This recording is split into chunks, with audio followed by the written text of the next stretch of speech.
দাদা তই বেংগলোৰৰ পৰা কিন্তু এতিয়া এইবোৰ কথা নহয় আগতে বাহিৰৰ ৰুমত দৰ্জাখন খুলি দে আৰু শুন মই যে ঘৰলৈ আহিছোঁ কোনো যাতে গম নাপায় তাৰ আগতে তই চাবোনেৰে ভালদৰে হাতখন ধুই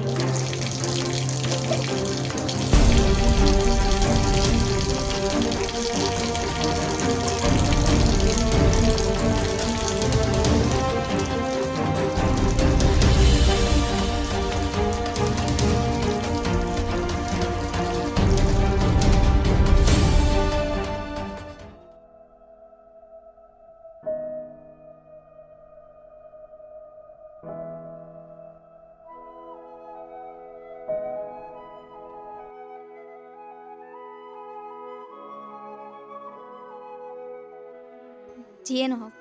তই কামটো বহুত বেয়া কৰিলি হ'ল বুলি তই পলাই আহি নহয় দাদা আমাৰ ইউনিটি ছিষ্টেমটো ভাল আমি জীয়াই থাকিম আমাৰ ট্ৰিটমেণ্ট কৰিব আৰু আমি বাচি যাম কিন্তু এই সৰু ল'ৰা ছোৱালীবোৰ আৰু বৃদ্ধ মানুহবোৰ তই মানে মই জীয়াই থকাটো নিবিচাৰোঁ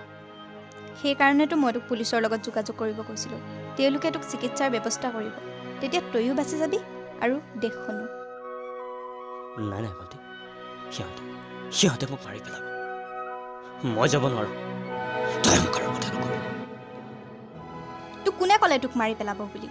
এয়া কিছুমান কুকুৰৰ লেখীয়া দানৱে মানুহৰ মাজত সাম্প্ৰদায়িকতাৰ সৃষ্টি কৰিছে মিছা মিছি কিছুমান অযথা কথা উলিয়াই মানুহৰ মাজত বিভ্ৰান্তিৰ সৃষ্টি আতংকিত কৰি তুলিছে এইবোৰত ভয় নাখাবি তই মানুহ হৈ জন্ম লৈছ যেতিয়া কাপুৰুষ হ'বলৈ নিশিকিবি নিজে মৰি হ'লেও দেশ ৰক্ষা কৰিবি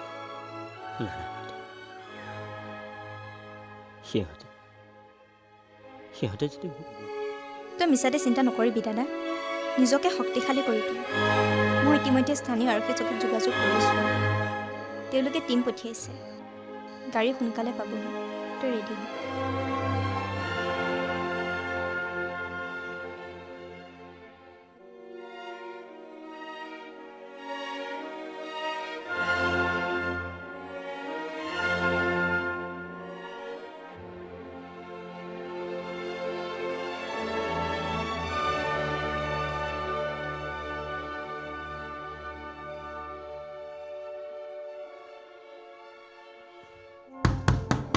দাদা গাড়ী আহিল তই ওলা